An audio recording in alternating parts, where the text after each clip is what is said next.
The Bible is your basic instructions before leaving Earth. You really ought to read the book because you're going to be gone for an awfully long time.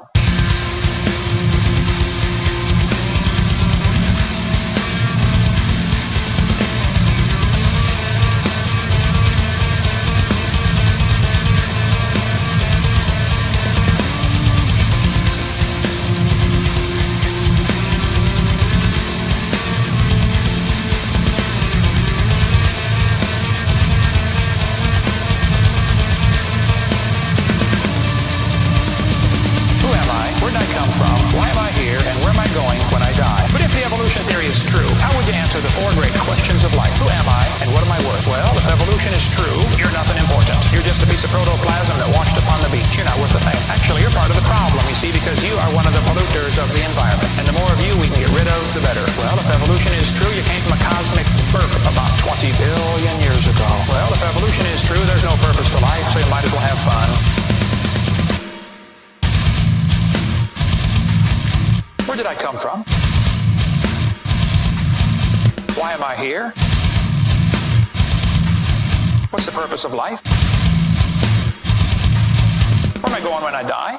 Well, if evolution is true, you're going to the grave and you're going to get recycled into a worm or a plant. But see, the Bible says, in the beginning, God created the heaven and the earth. Now, if that's true, that puts a whole different set of answers to those questions. That means we better try to figure out who God is and find out what He wants and do what He says, because He created this place, which means He owns it, which means He makes the rules. We better find out what He wants. And if you're not obeying His rules, you may be in trouble one of these days. Now, Hitler said, if you tell a lie long enough and loud enough and often enough, the people will believe it. He said they're more likely to believe a big lie than a small one. See, if you want to get somebody to believe a lie, you have to mix it with some truth. That's a technique they've used for years to kill rats. You don't give the rat a bowl of poison. You give the rat a bowl of good food with a little poison mixed in. If somebody says, do you believe in evolution? I say, well, what do you mean? Well, you know, evolution. Which one are you talking about? There are 6 meanings to the word. Are you talking about cosmic evolution, the origin of time, space, matter? Are we talking about chemical evolution? Because according to the Big Bang theory, the Big Bang, produced hydrogen and maybe some helium. Well, then how do we get all these other elements? You want me to believe uranium evolved from hydrogen? They'll say, well, yeah, fusion. You have fusion in stars. Yeah, but you can't fuse past iron very well. Number 2, you got a chicken and an egg problem here because you have to have the stars to make the elements and the elements to make the stars. Which one came first? Which brings up, of course, stellar evolution. How did the stars form? Fourthly, there's going to have to be organic evolution. Life has to get started from non-living material. Nobody has a clue how that could happen. Then we're going to have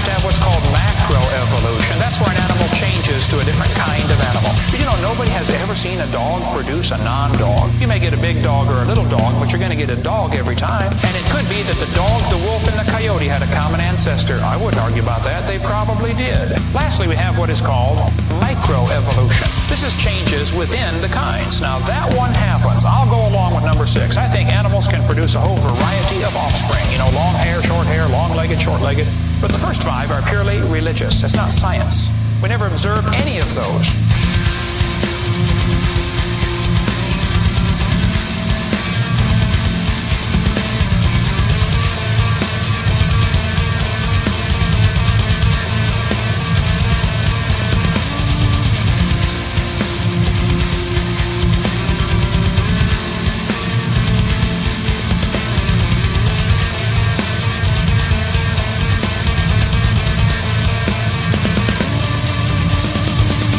If you want to win the debate on evolution, simply define exactly what you're talking about. And you'll find all they ever give are examples of number 6. There's no argument about it. It happens. But then they imply that that is somehow magically evidence for the other 5, and it is not.